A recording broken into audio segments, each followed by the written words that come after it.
అది కూడా మనకు సిద్ధపరిచాడు. వాటిని ఇహపర సుఖములు అంటారు. ధర్మము, అర్థము, కామము, మోక్షం అని ఈ ధర్మార్థ కామోక్ష చతుర్విధ ఫలపురుషార్థాలు సృష్టికర్త అయిన పరమేశ్వరుడు నుండి మనకు కలుగుతున్నాయని మనం చిన్నప్పటి నుంచి వింటున్నాం కదా.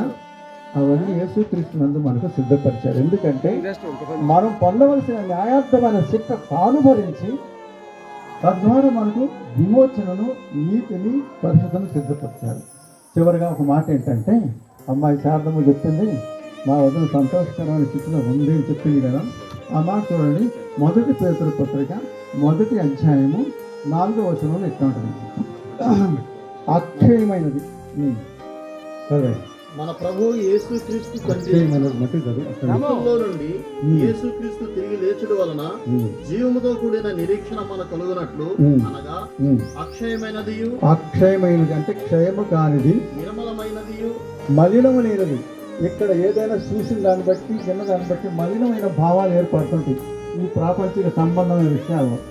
అయితే మలినం లేనటువంటి నిర్మలమైనది, ఇప్పుడు కలకలలాంటి మార్కెట్ నుంచి వచ్చిన ప్రతిదీ కూడా వెలవెలబోయేది. మనిషి శరీరం కూడా అంతే.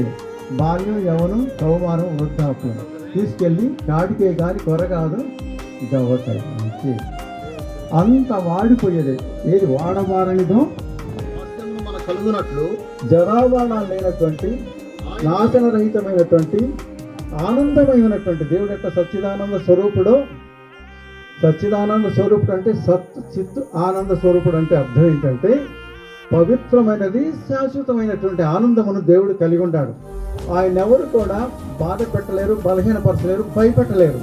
ఆయన సర్వజ్ఞుడు, సర్వశక్తిమంతుడు కనుక అట్టి సచ్చిదానంద స్వరూపుడైన దేవుని ఇంటిలో మనకు కూడా అలాంటి దేహముతో మనకు కూడా ఆ మహిమగలటువంటి ఆనందమైనటువంటి దేవునితో సదాకాలం ఉండటానికి ఆ శాశ్వతమైనది ఏదో, అక్షయమైనది ఏదో, నిర్మలమైనది ఏదో, వాడబారినది ఏదో, ఆనందమయమైనటువంటిదో అటువంటి పరలోక రాజ్యము, ఆ పరమభాగ్యము మనకివ్వటానికి కరుణా సంపూర్ణమైన సృష్టికర్త అయిన దేవుడు ఇహలోకంలో కావలసిన జీవనాధారాన్ని పంచిపోతు నుండి మనకు అనుగ్రహిస్తూ, అయినా మనం అవివేకం చేతను, స్వార్థం చేతను, గర్వం చేతను, అనేక దురాశల చేతను చేసినటువంటి పాప కార్యములకు కూడా ఆయన ప్రేమాస్వరూపి కనుక విమోచనను సిద్ధపరిచాడు.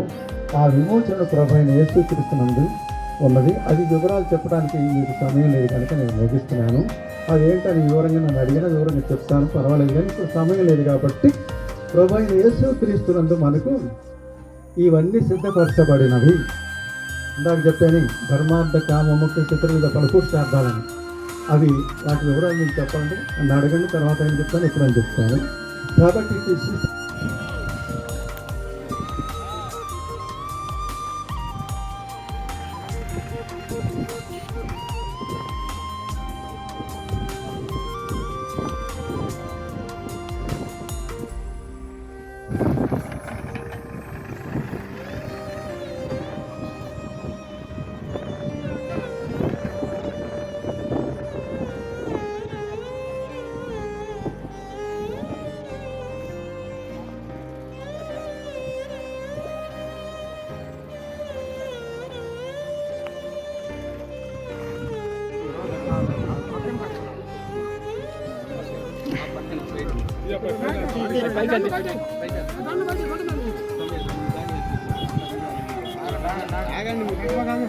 ఇప్పుడే వద్దులే, ఇప్పుడే వద్దు.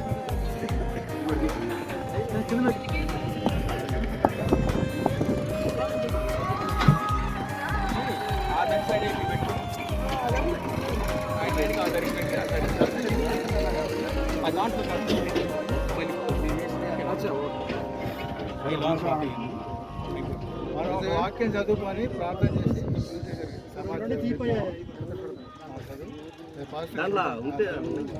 చేసి పునరుద్ధానమును జీవమును నేనే. నా యందు విశ్వాసం ఉంచువాడు చనిపోయినను బ్రతుకును, బ్రతికి నా యందు విశ్వాసం ఉంచు ప్రతి వాడును ఎన్నటికి చనిపోడు. యేసు ప్రభు చెప్పిన మాట ఇది. చాలా భావగర్భితమైన మాట ఇది. అయితే గుప్తంగా చెప్పుకోవాలంటే యేసు ప్రభు విశ్వాసం ఉంచేవాడు ఎన్నడూ చనిపోవడం లేదు. పునరుద్ధానమును జీవమును నేనే అన్నాడు. ప్రభు అయిన యేసుక్రీస్తు వారు మొట్టమొదట లేచాడు చనిపోయి. ఆయన విశ్వాసం ఇచ్చిన వారు కూడా తిరిగి లెగుస్తారు అనేది బైబిల్లో మాట. ఆ లేచిన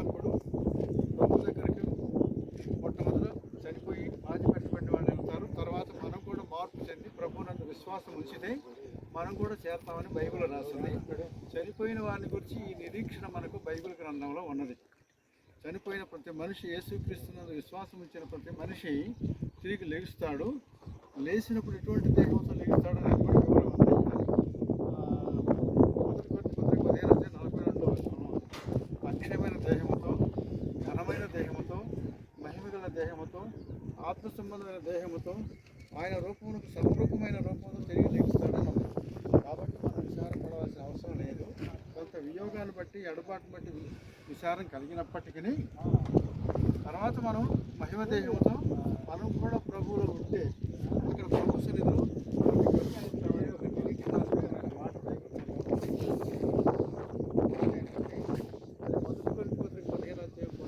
ఉంది కదా, ఈ లోకం మట్టి వరకే కాదు, మనం ప్రభువుని నమ్ముకొని మన యొక్క ఆస్తి పరలోకమందున్నది, మన పౌరస్థితి పరలోకమందున్నదని ఉంది కదా బైబిల్ గ్రంథంలో.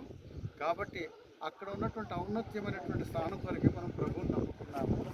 అట్టి ఔన్నత్యమైనటువంటి దేవుని సరసన ఈ బిడ్డను మళ్ళీ మనం చూస్తాం. మనం కూడా అందాక దేవుళ్ళు నడుచుకుంటే ఈ నిరీక్షణ బట్టి మనం దేవుని స్తుతించుకొని ప్రార్థన చేసుకుందాం. అయ్యా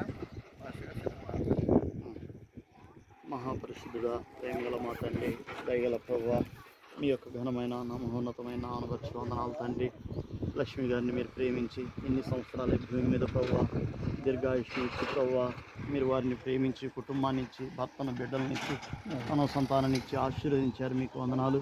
అన్నిటికంటే ముఖ్యంగా మిమ్మల్ని సంపాదించుకునే భాగ్యం, మీ రక్షణ పొందుకునే భాగ్యాన్ని ప్రభువా మీరు ఇచ్చినందుకు వందనాలు తండ్రి. నిన్న దినాన్ని ప్రభువా వెళ్ళిన తన కుటుంబ సభ్యులందరినీ ఆదరించి ఓదార్చండి, సహాయం చేయమని ఘనత మహిమ ప్రభావాలు మీరే పొందుకోరు. ఇక్కడున్న మా ప్రియులందరినీ మీరు ఆదరించి ఓదార్చము, సహాయం చేయమని స్థాపన కార్యక్రమంలో మీరు మాకు తోడుగా ఉండండి. మట్టికి మన్నుగా మేము దుమ్ముకు ధూళిగా అయా తండ్రి శరీరాన్ని అప్పగించబోతుండగా ప్రభువా మీ సహాయం దయచేయండి. ఆత్మ దాన్ని దయచేసిన దేవుని ఎద్దుకు మరలా పోవునని మీ వాక్యంలో ఉన్నది ప్రభువా. కాబట్టి నాయన ఈ బిడ్డలందరూ ప్రభువా అందరినీ మీరు ఆదరించి ఓదార్చండి. నిన్నటి దినాన లక్ష్మి గారు, మరి మేము ఈ దినమో రేపో ఎప్పుడో మాకు తెలియదు నాయన, ఆ మోక్ష రాజ్యం కొరకు మేము సిద్ధపడటానికి సహాయించి మీరే మహిమ పొందమని క్రీస్తు నామమున నడుచున్నాం తండ్రి.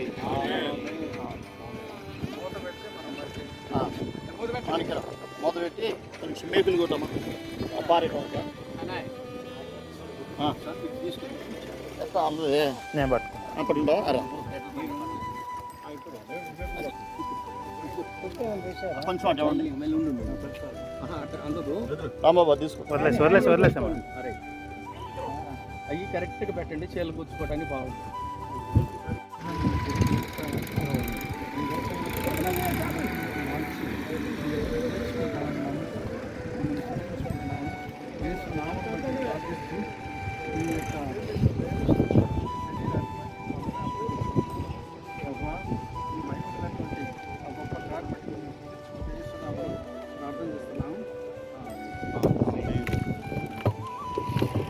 కింద పక్కనే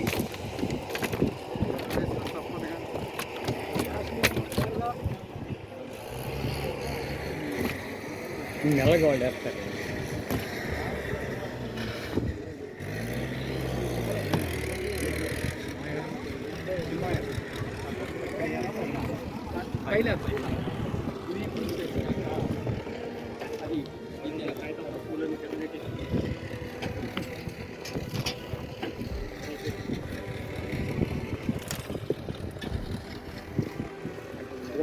ధైర్యంగా వస్తారు. ఎప్పుడైనా అక్క తీస్తుంది, పడుకోవచ్చు మనం అక్కడ. ఎంతోమంది దైవ సేవకులు వచ్చేవాళ్ళు. మిడ్ 12 గంటలకు కూడా వచ్చేవాళ్ళు. అక్క లేట్ బస్సు లేదు మాకు పెట్టేది. ఆవిడ వాళ్ళకి సేవ తీసుకోవడం, పడుకోమని భోజనం పెట్టేది. ఏమైనా భోజనం పెట్టి మనం ఉంచుకునేది అన్నమాట. అక్కడ చాలా మంది దైవ సేవకులు ఆ విధంగా ఆవిడ పరిచర్యలో బాగా పాల్గొనేది. ఇప్పుడు చర్చిలో కూడా తను ఏ చిన్నది ఇల్లు కానీ, ఏదైనా ఆఫీస్ కానీ, ఏదైనా సరే న్యూ కానీ ఏదైనా సరే అన్నింటిలో ఇవ్వడం అన్నమాట. ప్రతిదీ మమ్మీ చేయాలి. భోజనాలు అందరికైనా సరే ఆవిడ ఊరికి అందరూ చేసేవాళ్ళు. ప్రతిదీ అక్క అక్క అక్క నువ్వే రావాలని సంఘంలో బాగా పరిచర్యలో ఉండేది ప్రతి విషయంలో ఆవిడ. అదే మా నాన్నగారి విషయంలో కూడా వాళ్ళిద్దరు ఏ రోజు కూడా నేను గొడవ పడదు చూడాలి. ఆయన మా నాన్నగారు వచ్చి పడుకున్నాము, అంతా అయిపోయింది. 12 o'clock వచ్చి 10:30 అట్లా వచ్చి మా మేనేజర్ వాళ్ళు వచ్చారు అడిగి పంపారు కదా. ఈ టైంలో వాళ్ళకి భోజనం లేదు ఉండదు ఉండేది ఓపిక. అసలు కనీసం ఆవిడ విసుకున్నట్టు కూడా నేను చూడలేదు ఇప్పటివరకు. ఓపిక లేచి ఆయన ఏం చెప్తారు. అదేవిధంగా ఈమె కూడా దేవుడి పరిచయం ఎలా ఉన్నా మా నాన్న కూడా ఏ రోజు ఏం లేదన్నమాట. ఇద్దరు ఆ విధంగానే దేవుడి పరిచయం అక్కడ బాగా పాల్గొన్నారు.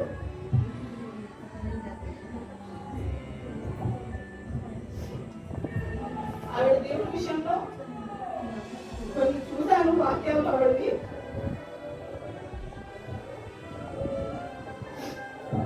అయితే తను చనిపోయే ముందు ఒక 3 days ముందు నాకు చెప్పాను అన్నమాట, ఒకసారి వస్తావా నువ్వు అని. ఎందుకంటే రాలేకపోయారు అనిపించింది. ఆవిడకి తెలుసుకున్నట్టుంది, అందుకే ఒకసారి వచ్చి చూసాను అని అడిగిపోతాము. రాలేకపోయాను. ఆ కుటుంబం గురించి ప్రార్థించండి.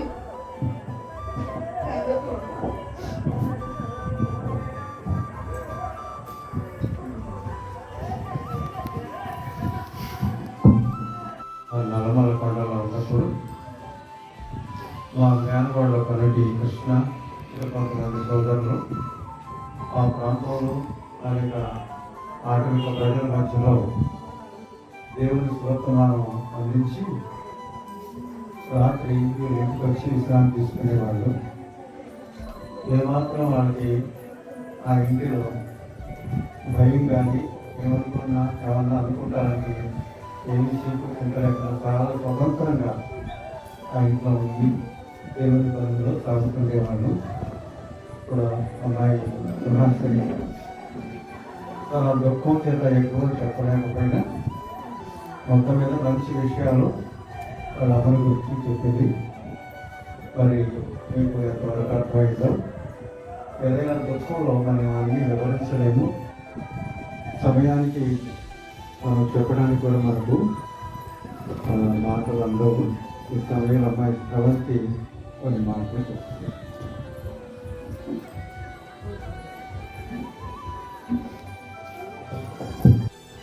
కూడి వచ్చిన మీ అందరికీ ప్రభు పేరిట వందనాలు. నాకు పెళ్ళైనప్పటి నుంచి వచ్చినప్పటి నుంచి మా అత్తయ్య మామయ్య ఇలా ఉండాలి అలా ఉండాలన్నప్పుడు నాకు రిస్ట్రిక్షన్స్ అనేది ఎప్పుడు పెట్టలేదు. నేను ఎలా ఉన్నా వాళ్ళు నన్ను ఎప్పుడు ఏమీ అనలేదు. నాకు పెళ్ళైన కొత్తలోనే మా అమ్మమ్మ నాకు పెళ్ళవగానే 3 నెలలకే మా అమ్మగారు చనిపోయారు.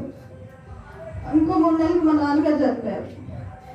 అలా పుట్టింపించి నా కోసం పెద్దగా ఎవరు రాకపోయినా కూడా మీకు ఎవరు లేరు అలా అని ఎప్పుడూ అనుకోవద్దని చెప్పి, నేనే ఒక తల్లిలాగా అని చెప్పి, ఒక తండ్రిలాగా అని చెప్పి మామయ్య గారు కానీ అత్తయ్య గారు కానీ ఎంత సపోర్ట్గా ఉండేవాళ్ళు. నాకు నన్ను ఎప్పుడూ ఇంతవరకు ఒక మాట కూడా అనలేదు. అలాంటి వారి దూరం అయినందుకు నాకు చాలా సపోర్ట్ కోల్పోయినట్లు ఉంది. నాకు తల్లిదండ్రులు లేనప్పుడు నాకు అప్పుడు చాలా చిన్న వయసే. వాళ్ళు పోయినప్పుడు నేను ఎంతో ఏడ్చాను. అలాంటి అత్తయ్య మామయ్యను బట్టి కుటుంబంలోకి వచ్చినప్పటి నుంచి నాకు అలాంటి ఫీలింగ్ ఏమీ రాలేదు. వాళ్ళ తల్లిదండ్రులు అనుకున్నాను, వాళ్ళతోనే ఉన్నాను. అలానే మేము అక్కడి నుంచి ఇక్కడికి వచ్చేసినప్పటి నుంచి కానీ ఎప్పుడు ఏమి అనేవాళ్ళు కాదు. ఎలా ఉంది ఏంటి అంత బాగానే ఉందా అనేవాళ్ళు. ఇక్కడికి వచ్చినాక అంతా బాగానే ఉంది. ఎప్పుడు ఫ్యామిలీలో ఎలాంటి ఇబ్బందులు లేవు. ఇక్కడికి వచ్చే కొన్ని ఇబ్బందులు అయినా కానీ ఫ్యామిలీ పరంగా ఏమైనా ఇబ్బందులు అంటే మనీ ప్రాబ్లమ్స్ కానీ ఏమన్నా వచ్చినా వాళ్ళు ఎంత భయపడినా ఎంత బాధపడినా కానీ అది బయటకు కనిపించకుండా ఏం కాదు, దేవుడు మనకి ఇచ్చినప్పుడు మనం సంతోషంగా ఉన్నాం, లేని సమయంలో కూడా దేవుడిని విడిచిపెట్టకూడదు అని చెప్పి నాకే చెప్పేవాళ్ళు. అలాగే నేను వాళ్ళని చూసి దేవుడి ప్రేమ నాకు నేను అన్ని నుంచి వచ్చాను. అయినప్పటికీ నాకు ఈయన దేవుడు అని చెప్పి నేను విన్నదాన్ని బట్టి నేను తెలుసుకొని నేను రక్షణ పొందాను. మా మామయ్య గారు ఉన్నప్పుడు నువ్వు రక్షణ పొందు నాకు ఎన్నోసార్లు చెప్పారు, కానీ నేను అప్పుడు తీసుకోలేకపోయాను. కానీ మామయ్య గారు చనిపోయినాక నేను రక్షణ తీసుకున్నాను. నేను దేవుళ్ళు బలపడ్డాను. అలాగే వాళ్ళు నాకు ఎంతో సపోర్ట్ చేశారు. వాళ్ళు లేకపోవడం నాకు చాలా బాధ, నాకు ఎంతో అడ్డపోయినట్లుంది. నా గురించి మా కుటుంబం గురించి ప్రార్థన చేయండి.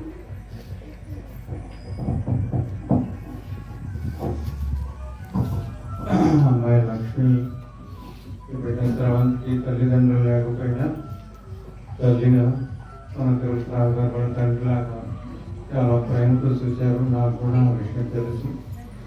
మరి ఆ సహోదరి సమయంలో లేకపోవడం బిడ్డలు చాలా విచారం దుఃఖం ఎదుర్కొనవలసి వస్తుంది. అయినా దేవుడు వీటన్నింటిలో వారిని ఆదరిస్తాడు. ఇంకా మన సహోదరుడు శ్రీనివాసరావు కూడా చెప్తావా? శ్రీనివాసరావు అప్పుడప్పుడు నేను శ్రీను ఆ నల్లమల కొండలకు వెళ్ళేవాడిని. ఈ అబ్బాయికి ఒక్కోసారి కాళ్ళు ఏదో చెట్టు పెట్టాయి. అలాగా అన్నిలాగా కాళ్ళు ఒళ్ళో పెట్టుకొని ఎంత చేసిందో ఎంత మంచి హృదయం ఆ బిడ్డ లక్ష్మి. మొత్తం ఆ బిడ్డ చేసింది ఈ ఇంట్లో.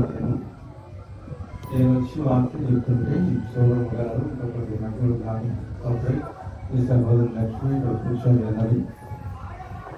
చెప్పిన తర్వాత నేను అన్నాను, ఈ బిడ్డ కొత్తది కదా, కొత్తగా వింటాం కదా, అర్థం చేసుకుందా పరమాణం చేసుకుందా అనే ఆలోచనతో మరి నేను చెప్పిన మాటలు బట్టి నీకు ఏమన్నా బాధగా లేదా అన్న. ఎంత వివరంగా చెప్పారు మీరు, నాకు చాలా సంతోషం ఉంది. బాధ కలిగేది చాలా వివరంగా చెప్పారు. బిడ్డ బాగా చెవించి ఆలకించి గ్రహించుకునేటువంటి బిడ్డని నేను తెలుసుకున్నాను. నల్లమల కొండలకు కూడా అప్పుడప్పుడు వెళ్ళేవాడు. శ్రీనివాసరావు నేను శ్రీనివాసరావు కూడా చాలా తల్లిలాగా చూసేది. ఈ విధంగా మంచి దైవికమైనటువంటి భావాలతోటి మన సహోదరి లక్ష్మి మరి మన వాళ్ళందరి మధ్యలో ఎంతో విలువైన జీవితం జీవించింది. దేవుని యొక్క మాటలు చక్కగా వింటున్నది. అందరికంటే ముందు కూర్చునేది.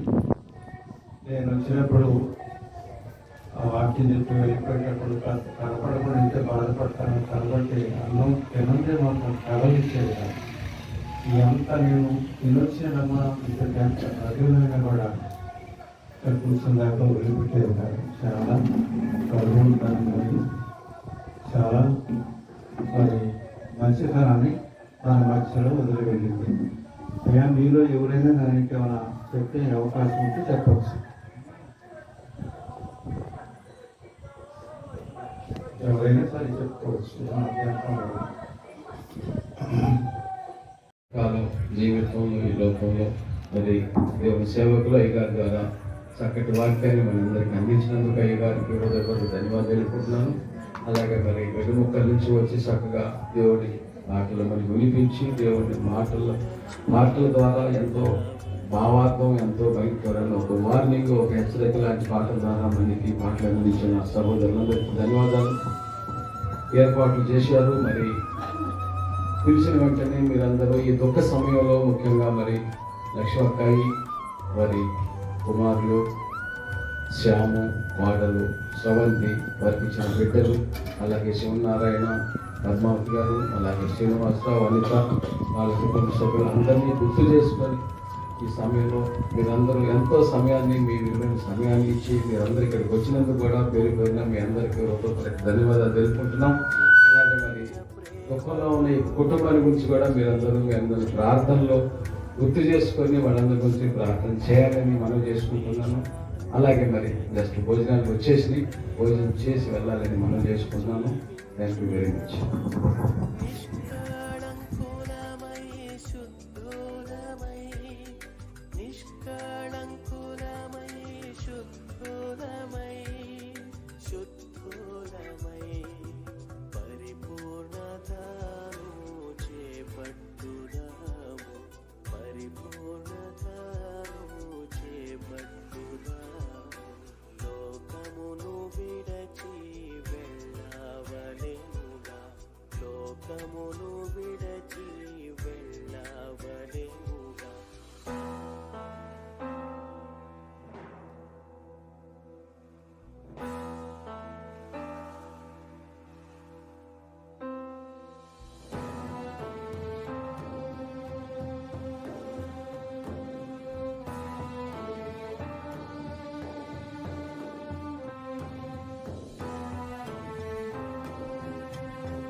ఎంత అద్భుతము సౌందర్య నగరం, ఆత్మీయ నేత్రాలతో చూచెదము. ఎంత అద్భుతము సౌందర్య నగరం, ప్రభువు చెంతకు వెళ్ళేదము, ప్రభువు చెంతకు వెళ్ళేదము, వెళ్ళేదము. విజయోత్సవముతో ప్రవేశించేదము, విజయోత్సవముతో